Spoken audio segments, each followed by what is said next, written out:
मेरा नाम मेजर प्रताप सिन्हा है। इस बार पूरे 1 साल 2 महीने बाद छुट्टी मिली और मैं घर आया हूं।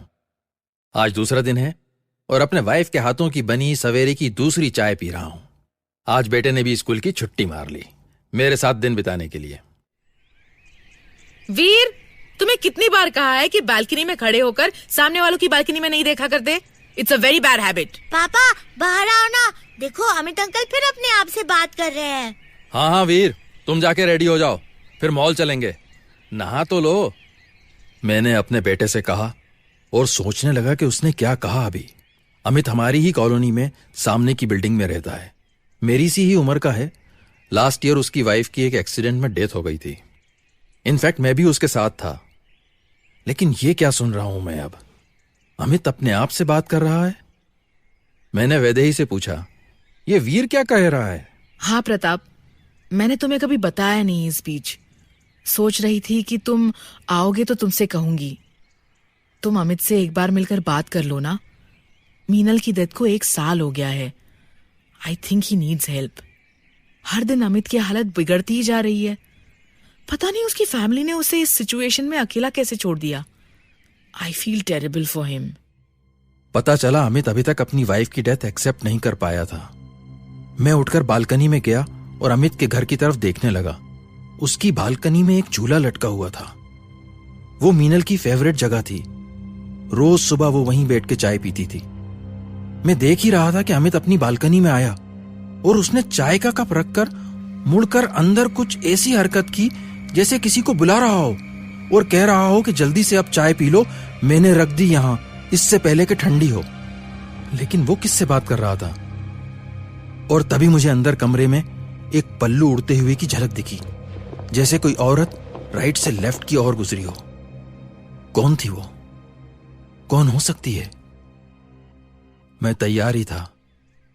सुबह ही आदतन नहाकर कपड़े पहनकर रेडी हो गया था, तो सोचा क्यों ना अभी एक चक्कर लगाऊं अमित के यहां। मैंने डोरबेल बजाई और मैं दरवाजा खुलने का वेट करने लगा। एक बार फिर डोरबेल बजाई। क्या बात थी? अमित दरवाजा क्यों नहीं खोल रहा? तभी मैंने दरवाजे पे लगे कांच के पीप होल से अंदर देखने की कोशिश की और शॉक में पीछे को हटा। क्षण भर के लिए मेरे दिल की धड़कन रुक गई। माथे पे पसीना छूट गया। यह कैसे पॉसिबल था? नहीं, यह नहीं हो सकता। जैसे ही मैंने अंदर झांका था तो मुझे मीनल दिखाई दी। मैं शॉक्ड खड़ा दरवाजे को घूर ही रहा था कि अचानक दरवाजा खुला और hi major Pratap Sinha, what a pleasant surprise. आओ आओ। सॉरी, मुझे लगा मीनल डोर खोल देगी। कम इन। कैसे हो तुम? मुझे समझ नहीं आ रहा था मैं अमित से क्या कहूं। ऐसे देखो तो अमित बिल्कुल नॉर्मल लग रहा था। उसकी बातों से नहीं लगा कि कोई प्रॉब्लम है। अगर किसी को ना पता हो कि मीनल की डेथ हो गई है तो यही लगेगा कि अमित और मीनल बाकी सब कपल्स की तरह ही हैं। उसने मुझे बैठने को कहा और ये देखो प्रताप, मीनल भी आ गई।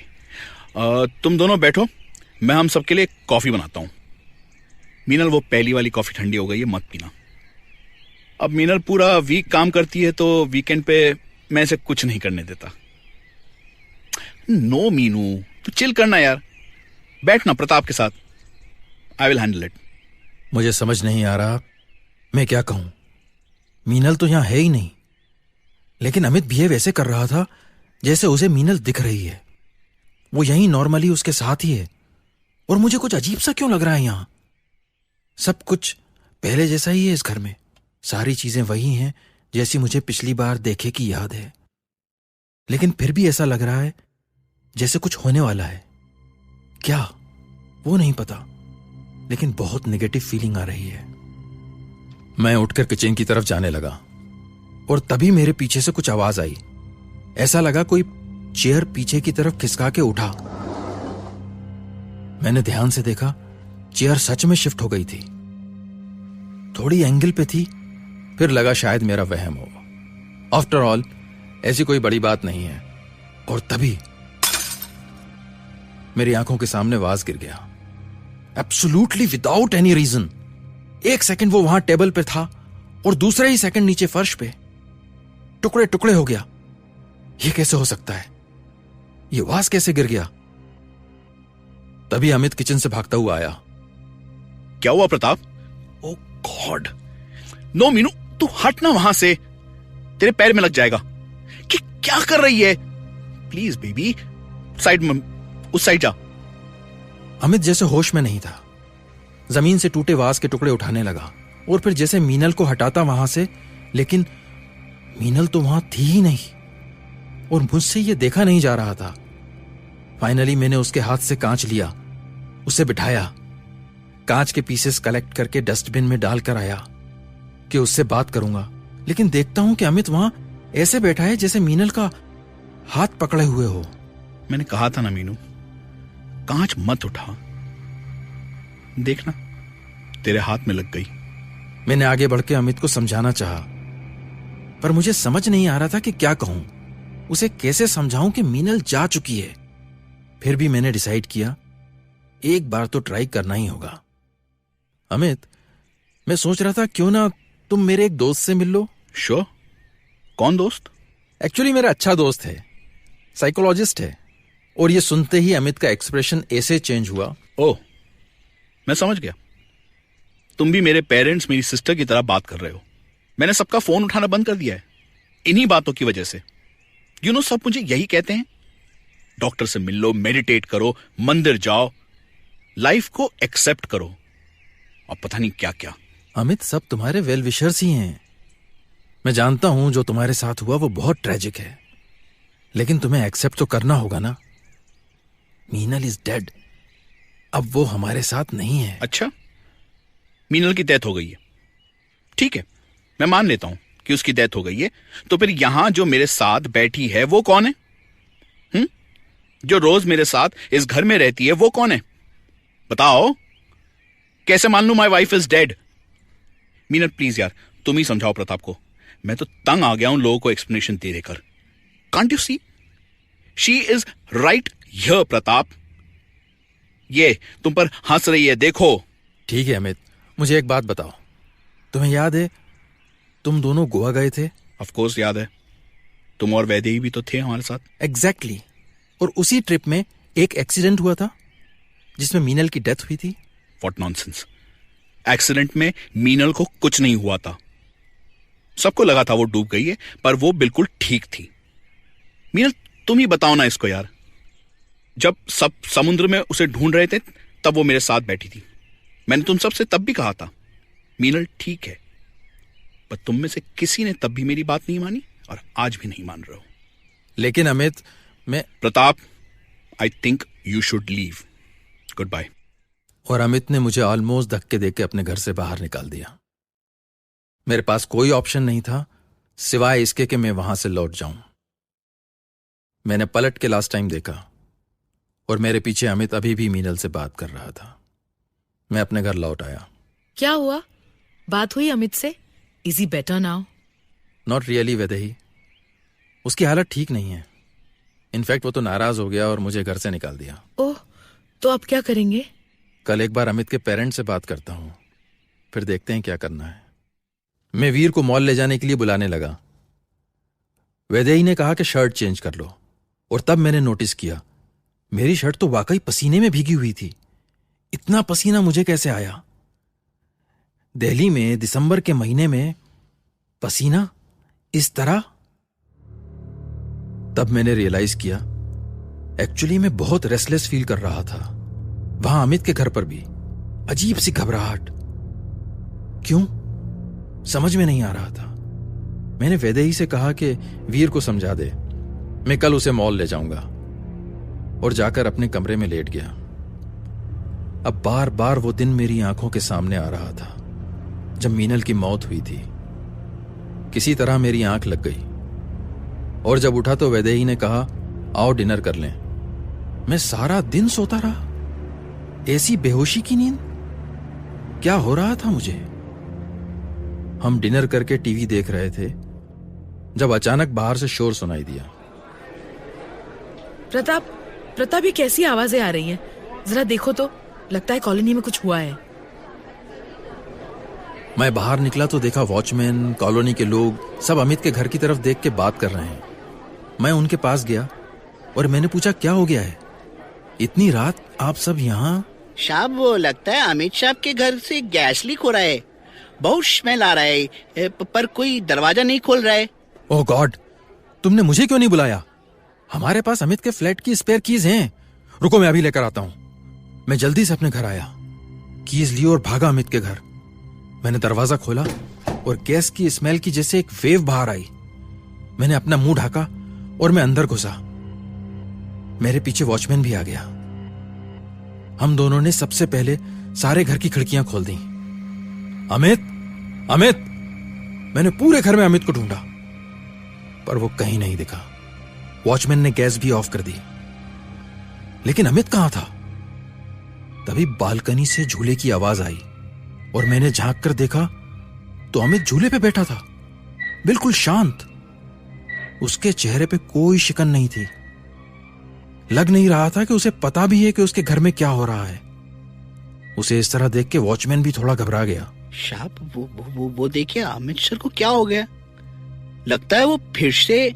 मैं देखता हूं, तुम जाओ उसके लिए पानी लेकर आओ और बाकी सबको बता दो वो घर जाएं। अमित ठीक है? ठीक है साहब। मैं अमित की तरफ बढ़ा। अमित, तुम ठीक हो ना? अमित ने कोई जवाब नहीं दिया, बस वैसे ही झूले पे बैठा रहा। Amit, are you okay? चल चल तू मेरे साथ चल, रात को मेरे घर पे सो जाना। यहां अकेले नहीं रुकने दूंगा मैं तुझे। नहीं प्रताप, मैं मीनू को अकेला छोड़कर कैसे? उसे अंधेरे से डर लगता है ना, इसीलिए मैं उसके साथ हूं ताकि उसे डर ना लगे। मैं बस किसी भी तरह अमित को अपने साथ ले जाना चाहता था। और सच कहूं तो मुझे भी बहुत अनकंफर्टेबल लग रहा है। बालकनी में हवा चल रही है, कॉलोनी की लाइट्स ऑन है, लेकिन फिर भी अमित के घर में एक अजीब सी एनर्जी महसूस हो रही है, बहुत ही सफोकेटिंग। ऐसा लग रहा है जैसे सांस लेना मुश्किल हो रहा है। पता नहीं अमित कैसे रह रहा है यहाँ पे। साहब पानी ले अमित, थोड़ा सा पानी पी ले। मीनू को देना, देखना उसे कितनी प्यास लगी है। मैंने गिलास टेबल पे रख दिया। साहब आप है ना इधर, मैं चलता हूँ। मैं समझ गया। वॉचमैन घबरा गया था, पर मैं अपने फ्रेंड को इस हालत में कैसे छोड़ सकता हूं। मुझे तभी एक आइडिया आया। अच्छा चल अमित, मीनल को भी ले चलते हैं। तुम दोनों रात को मेरे घर पे रुक जाओ। देख, यहां गैस लीक हुई है, इट्स नॉट सेफ। व्हाट से मीनल, हम चलें प्रताप के घर? मैंने देखा अमित मीनल से ऐसे बात कर रहा था जैसे वो झूले पे उसके साथ बैठी हो। मैंने अमित से कहा कि वो 2 जोड़ी कपड़े भी रख ले, और अमित मीनल से पूछकर कि वो येलो शलवार कमीज भी रख ले, अंदर को गया। मेरी आंखों के सामने अमित अंदर चला गया। मैं भी अमित के पीछे जाने को हुआ जब किसी के गुनगुनाने की आवाज आई। मैं रुक गया। मैंने पलट के देखा और देखता ही रह गया। मेरे सामने झूले पे एक शेडो बैठी थी। वो ह्यूमन नहीं थी, लेकिन वो मीनल ही थी। मैं जैसे जहां खड़ा था वहीं जम ही गया। मैं चाह के भी वहां से जा नहीं पा रहा था। मुझे अपने घर की बालकनी सामने दिखाई दे रही थी, लेकिन मुझे लग रहा था जैसे मैं यहां हमेशा के लिए कैद हो गया हूं। हाय प्रताप, कैसे हो? अमित को ले जाना चाहते हो? ये तो पॉसिबल नहीं है। तुम अमित को नहीं ले जा सकते। जानते हो क्यों? क्योंकि मैं ऐसा नहीं होने दूंगी। अमित ने कहा ना, मुझे अंधेरे से डर लगता है। ये सच है। तुम्हें याद नहीं, जब हम सब साथ में गोवा गए थे और लिफ्ट में लाइट चली गई थी और मैंने घबराकर तुम्हारा हाथ पकड़ लिया था? बस इसीलिए तो आज मैं यहां हूं। जिंदा तो शायद नहीं हूं, तो क्या मर गई हूं? क्या ये मौत के बाद की हकीकत है? Is this what we used to call life after death? तुम ही बताओ ना प्रताप, तुम तो मेरे भी फ्रेंड थे ना। मीनल, मुझे जाने दो। मैं जाना चाहते हो तो चले जाओ, मैं नहीं रोकूंगी। लेकिन किसी को तो सच पता होना चाहिए ना। उस दिन जब हम गोवा में स्विमिंग कर रहे थे ना, अमित ने ही मुझे जबरदस्ती पानी के अंदर पुश किया था, ऊपर ही नहीं आने दिया और मेरी मौत हो गई। वो बेचारा जेलस हो गया था, उसे लगा था कि हम दोनों के बीच कुछ चल रहा है। ये सच नहीं है। मैंने तुम्हारे बारे में कभी ऐसा नहीं सोचा, आई स्वेयर। तो ठीक है, चले जाओ, लेकिन अमित को तुम नहीं ले जा सकते। उस मोमेंट में मुझे अपने बेटे का, अपनी वाइफ का चेहरा दिखाई दिया और मैं वहां से भागा और तभी मीनल की आवाज आई। प्रताप, जब भी तुम मेरे बारे में सोचोगे ना, मैं आ जाऊंगी। मैं रोज कोशिश करता हूं कि मीनल के बारे में ना सोचूं, लेकिन वो मेरे ध्यान से निकलती ही नहीं। ऐसा लगता है वो मेरे कंधों पे बैठी है। कितनी बार कहा है मीनल से, मुझे छोड़ दो, छोड़ दो, पर वो छोड़ती ही नहीं। डॉक्टर मिश्रा, मेरे हस्बैंड कब तक ठीक हो जाएंगे? प्रताप की इस हालत को 1 महीना हो गया है। हमेशा मीनल की बातें करते रहते हैं। Just look at him. वो सीधे तक खड़े नहीं हो पा रहे हैं। हुआ क्या है उन्हें? कब तक हम उन्हें इस हॉस्पिटल में रखेंगे doctor? Mrs Sinha, please control yourself. I think आपके हस्बैंड को उनके फ्रेंड अमित की डेथ का बहुत मेजर शॉक लगा है। I think it's a psychological issue. We will have to give him some time, that's all.